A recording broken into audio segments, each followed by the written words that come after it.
Joining us to discuss this is Toju Magazine, analyst at FDC, joins me right now in Lagos. Toju, it's good to see you.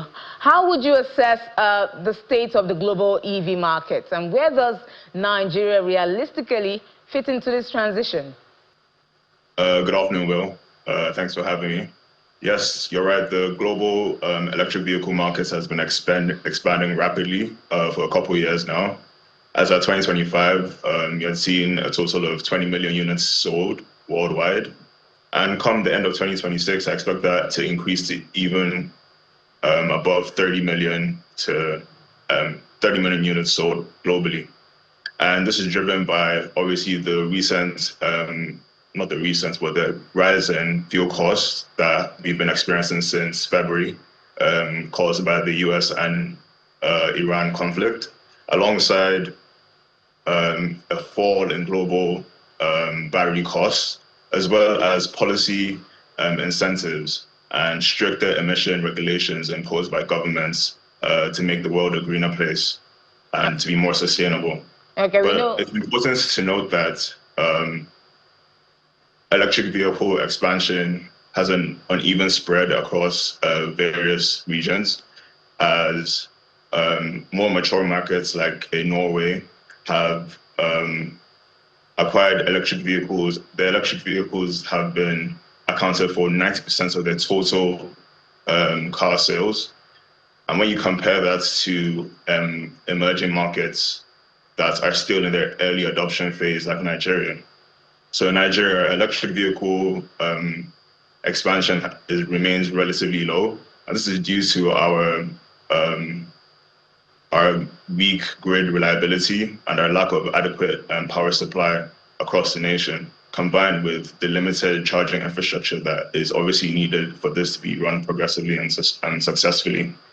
But notwithstanding, the immediate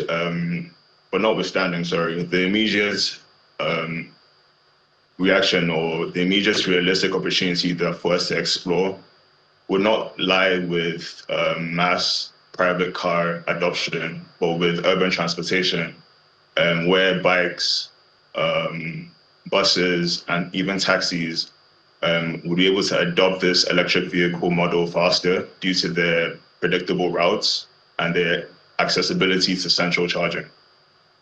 Okay, so rising EV demand right now, lithium strategic right now, becoming global mineral for that production. And Nigeria, we know, is holding a significant deposits. But how can we position ourselves to benefit from this lithium boom and plug into the global EV value chain? Yeah, so as you highlighted, Nigeria, we are one of the highest valued, we have one of the highest valued lithium deposits, estimated at $34 billion. As a nation, we have to shift our focus away from raw material exports and move towards value addition.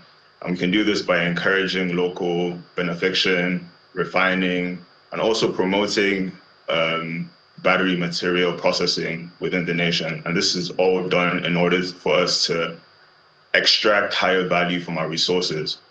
We can also attract foreign direct investments through mining and stable mining policies, clear licensing, and also tax incentives for processing plants.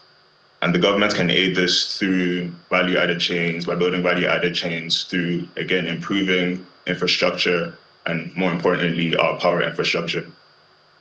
Thank you so much, Toju Magazine, analyst with FDC, for sharing your thoughts on Business Incorporated. Thank you for having me here.